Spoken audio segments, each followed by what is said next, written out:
What's up, everybody? This is Cole from Coldland, and this is my end of the year list for 2017 video. I know it's been a minute since I dropped the YouTube video, since I've been behind the camera. As you can see, I grew just a little bit of facial hair since my last YouTube video, but whatever. I'm not here to talk about that. I'm here to talk about some awesome albums that dropped this year. So, without further ado, let's jump into that shit.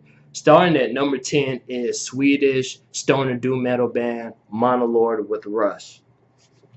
So what can I say, man? I've been a fan of Monolord since I heard Vanir over Near, however you pronounce it, back in 2015, and just a catchy, banging ass stoner doom metal band, man. Like when I first heard Rust before the album came out, because it was like the official single for the album, I was just super stoked to hear that they were about to drop another album. I really dug the organs in this song, kind of gives it like a little church vibe, but what really sold me to this album was Dear Lucifer. Fucking banger. That might be my favorite Monolord song, period. You know, it's just, I listen to that song every day, no lie, and I listen to that song more than the album. But don't get me wrong, I enjoy the album in its entirety. Wormlands is a cool song. Forgotten Land is a cool song. But really, at Naki or Nakai, however you pronounce that, I don't want to fuck it up. You know, also jamming that song. I really dug the acoustic ending to that song. It was like the perfect way to end the album. So, yeah, Rest by Monolord coming in at number 10. Number 9 is from a black metal band from Norway, and that is Funeral Harvest. If you can see that, I know the glare is fucking up the game right now. And the name of it is Bunker Ritual Rehearsal. This is actually their demo, so these cats are just now starting out, but the demo is fucking jamming, man. It's very well played out, simplistic, minimal black metal, just with an overall good sound. These guys were signed to Iron Bonehead, which is another plus because Iron Bonehead has some awesome ass bands. But yeah, not really that much to say about it. The introduction, I really love the introduction. It's not creepy or even chaotic. It's very soulful in a way that kind of pulls you in a little bit closer to this demo. If anything, track 3, Shepherd of Rats, that's the fucking banger on this album. Total headbanger. So, yeah, check this out and give this a listen. Number 8, Pallbearer with Heartless. So, Pallbearer, like, they were always a band that was like just in the corner of my eye, like on my temple. I didn't really become a fan of them until this album. Not to say like they sucked or anything. Like Pallbearer is awesome. It just I never really stuck with them. But yeah, this album totally sold me. And it's what got me is track number 4. Yeah, track number 4, Dancing in Madness. Very well constructed, laid out, you know, super slow. It is heavier moments, but when it picks up, it's just a good song, man. It was there's a lot of shit to say about Pallbearer. I mean, you know, super strong start with I Saw the End and Thorns, which is even more of a fucking banger. But just overall an excellent press play album, man. Cruel Road, even the fucking sad song A Plea for Understanding is a banger. So, you know, yeah, Pallbearer. Say what you want about Brett Campbell's vocals, but I actually got a chance to see him live, and he can flow on the mic just as good live on CD or however you have this format. So, yeah, Pallbearer is at number 8. Awesome CD. Coming in at number 7, Extremity. Extremely fucking dead. To be honest, I don't know how I came across this album. I guess I was just being nosy on 20 bucks spin like I always am. Let me pull the record out while I'm talking about it. But yeah, man, just hearing about the drummer from Agalloch, whose name is ASAP Decker, getting into a band with Shelby Lermo from Vastum. I was like, that's already a killer lineup. So I definitely need to check this out. And here's the record. My camera really doesn't do it justice because it's more yellowy than the white, but whatever. But yeah, man, Chalice of Pus, fucking banger. Extremely fucking dead. Fatal Immortality, that's some good shit too. But yeah, this is an awesome death metal album. Like this year, I really picked up on a lot of death metal because when I first got into metal, I pretty much started off with black metal and doom metal. Death metal was always something that was kind of on the back burner with me. But yeah, totally fucking cool album. Number 6, Malefic Levitation with the Ancient Plague. Again, don't know how I came across this. I was on Bandcamp being nosy, and I saw the album cover for this. I know that glare is fucking up the game right now, but, you know, just bear with me. And, yeah, I just fell in love with it. Like, these guys, they sound like the light Titan Blood. It's just Titan Blood is a lot more constructive and groovy than these guys are. And by groovy, you know, they kind of sound a little bit more muddier. Like these guys sound kind of dry, but not in a bad way. You know, pummeling goodness. It really doesn't, like, the sound doesn't really change throughout this album. It kind of stays the same. So I can understand why somebody would say the songs sound the same most of the time, but still a fucking banger either way. Definitely the 4th track, Black Forest Worship, and even the 2nd track, Warlord Rights. Good shit. I totally forgot who these guys were signed with. I'm pretty sure somebody will comment on that, but yeah.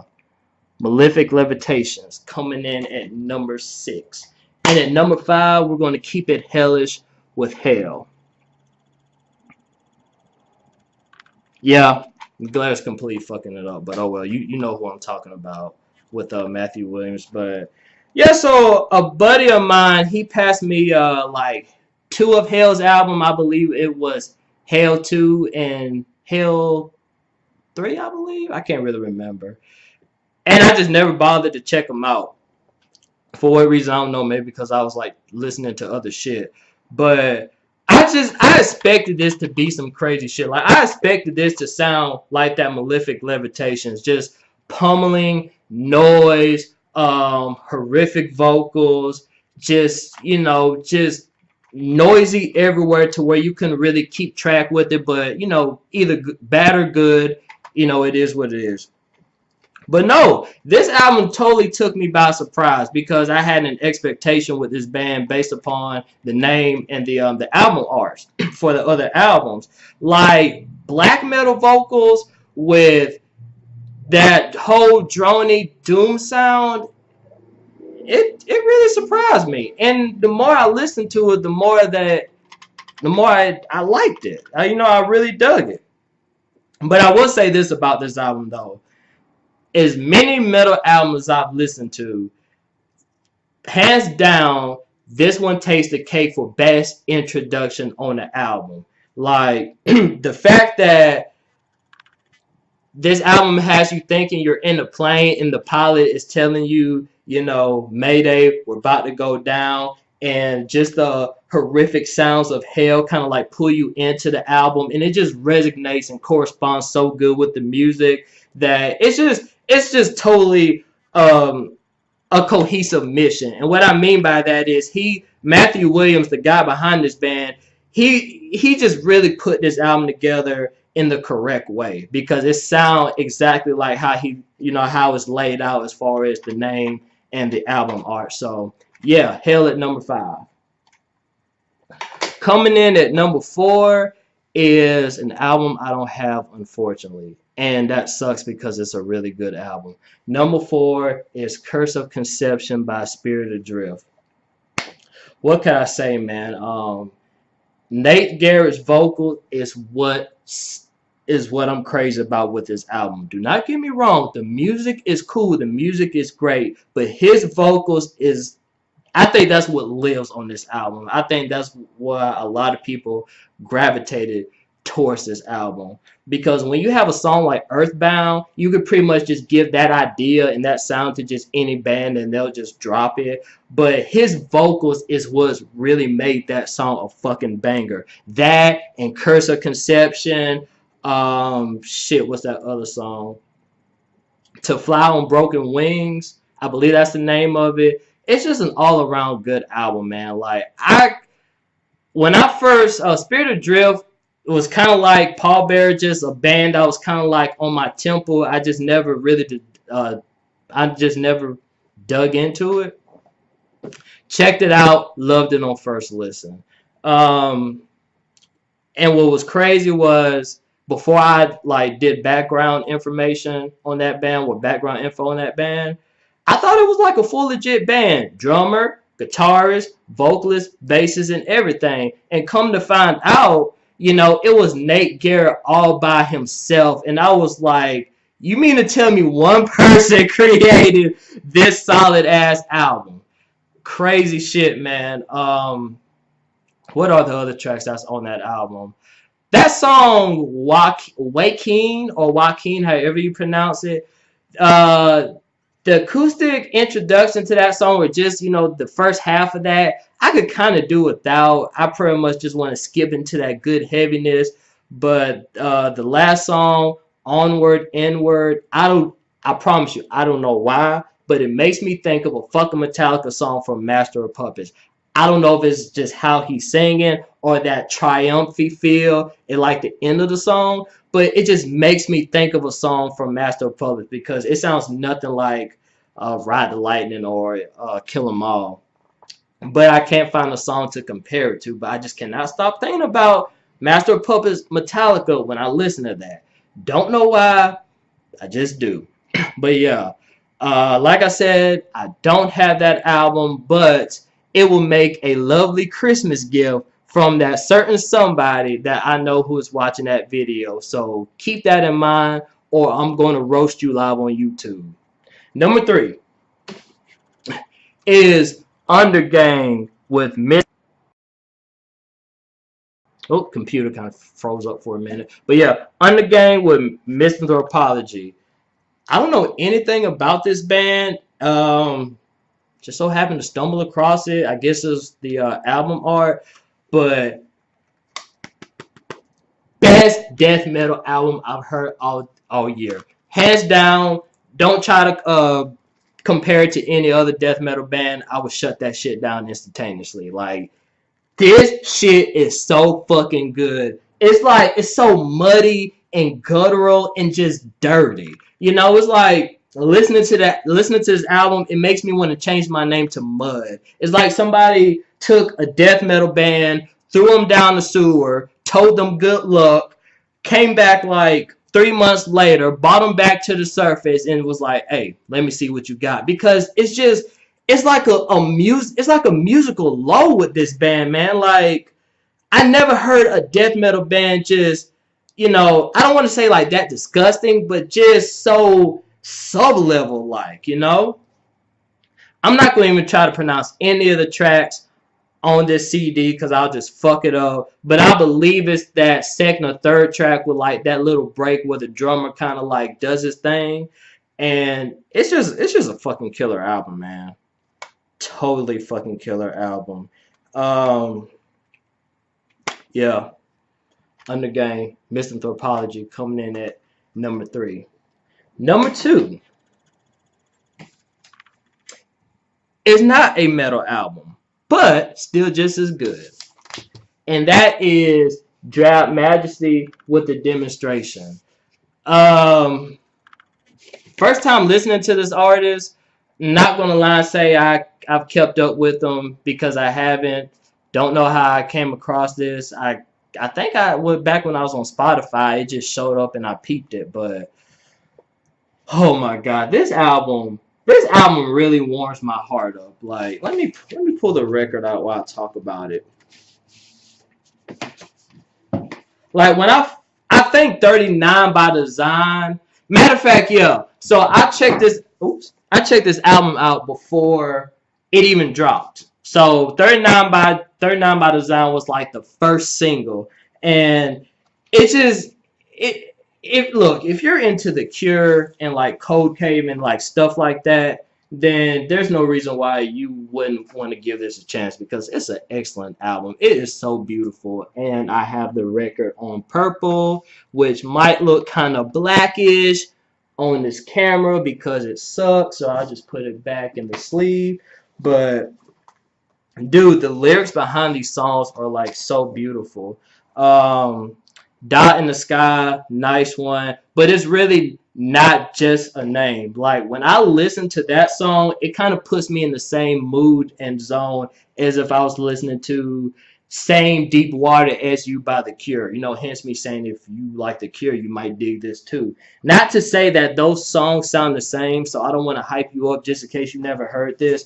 But like the way the instrumentation kind of emanates throughout both of those songs, I can't help but to think of one while I'm listening to the other. So, yeah, another fucking good album, man. Drab Majesty, The Demonstration. Please check this out. You know, if you're with a certain somebody and they don't really dig metal or whatnot, sneak this in. You'll get lucky. All right, number one album of the year. Primitive Man, Caustic. I didn't even take it out of the plastic. Such a dumbass. But yeah. Never really heard. No, see the story with this, because I got into Vermin Womb before I listened to Primitive Man, because I think it was actually like my oops, little update. But it was actually one of my homies that got me, sorry about that, my computer popped over some shit. But one of my homies actually turned me on to Primitive Man. He was like, you know, the dude that's in Vermin Room, he's in this band, so you should check it out. And when I first heard them, I was like, I mean, it's cool, but I'm more into Vermin Room than this. Nah, bro. This shit fucking bangs, man. Like, holy shit. Let me take the record out so you can see it.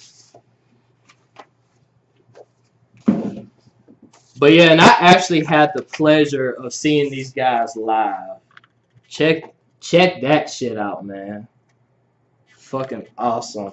I actually got some signatures too, by the way. Yeah, from the band. Except the drummer, he was nowhere to be found. But you know, I went straight to that merch table as soon as I walked in the venue and just fucked that merch table up. You know, dropped hundreds on them. But yeah, so the thing with this album, the reason why it's my number one, as cool as the sounds are, it was really like the lyrics to some of these songs. Especially what really got me in was that song fucking Disfigured. And I'll tell you why in a minute. Like this, what was that line from that song that I like? When he said, great grandmother was a slave. Although light skinned, I would never be a slave, but I would never be free. A ghost in the alien, something like that. Like talk about the relatability in that. When I first heard that, and when I like read it while I was listening to the song, I was like, damn, this is like taking those lyrics and then corresponding it with the music that plays along with it. Like, that's some very dark shit, man. Also, there was a line from Commerce that I really liked. I'm actually going to read that one because I don't want to fuck it up.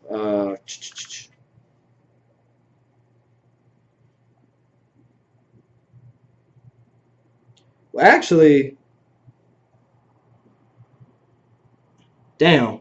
So I guess I can't fucking read, but yeah, because the lyrics are kind of all over the place, but that's cool. Just listen to the song and like read the lyrics while you jamming out to it, because that's another cool one too. Sugar Hole, that was a nice, awesome song, but really Disfigured, that's what sold me. Once I heard that line within that song, I was like, yo, I am totally all over this. So huge shout out to Primitive Man. They dropped a fucking banging album. So that's actually not the end. I'm not finished. Even though my list is done, I do have one honorable mention, and this kind of goes along with the Primitive Man show. Now, if you keep up with Primitive Man, you know they did a little tour with Bell Witch. And here is the record for Mirror Reaper. And no, I'm not just showing off the record just to, show that I have it, but I do. But the reason why this is an honorable mention, as much as I like this album, it was just like one of many metal albums that just didn't show up on my list, and that's cool. But dude, that show that we went to, that me and some buddies went to, it was fucking amazing. And what I mean by amazing is it was just it was like the most intimate show I ever been in. Like, I never been to a show to where like I ignore the people that are around me, whether it was like my friends or just the motherfuckers that were at the show. But it really did feel like I was the only one in that room and Bellwitch was playing to me. And the reason why I say that is because like just how they conveyed and how they conveyed the music and how they conducted themselves with each note and how the music played. It was just super hypnotizing, but like I said, intimate. And while I'm watching these guys play, I could not help but to think of Adrian Guerrero, who was the drummer that passed sometime earlier this year. If you didn't know that, but I'm pretty sure you did. Who passed away, and I could not help but to think while the music is playing, like his last final moments on this earth, his actual death moment, like the time that he died, and even how kind of life went on for the band after his death. Not to get into, what happens after you die or, is there afterlife, because I really don't want to get into that kind of discussion. But, it was just so perfect how they had like those scenes played out while I was listening to the album. Like, I was really imagining this while I was witnessing these guys play. So even though they didn't make it on my list, here's the record too. I was about to forget to show that. Yeah, straight see-through. But even though they didn't make it on my list, still, what a fucking performance, man! Like, that's probably the best show I've been to this year. It was just to have me thinking in that type of zone, man, about the drummer that died, and just had me try to like visualize his last moments on this earth till like when he died. Yo, that says something. That is fucking talent right there. So yeah, that's my honorable mention. Bell Witch, and the album is called Mirror Reaper. So yeah, that's it for my end of the year list video. I hope you liked it, because I liked every single album that was on this list. If you're not subscribed to my channel, please do. You can also hit me up on Twitter at twitter.com/cultland. That's KVLTLAND. And hopefully I will see more of you and you will see more of me in 2018. But really, I hope you liked this video. If you dug it, please hit me with that like button. But I say that to say this: I have another video in the works with a good friend of mine, with a good gentleman, super cool dude that I think the metal community is going to dig, even the outsiders or just music lovers in general. So please keep your eyes out on that. Shout out to Nine Circles for hosting my end of the year list video. Like, the next video, it might show up on their site a little later. We're just trying to work some things out, but definitely stay tuned for that next video, because like I said, I think it's something that y'all gonna love, especially the metal community. So yeah, see you guys later. Y'all take care and be easy, alright?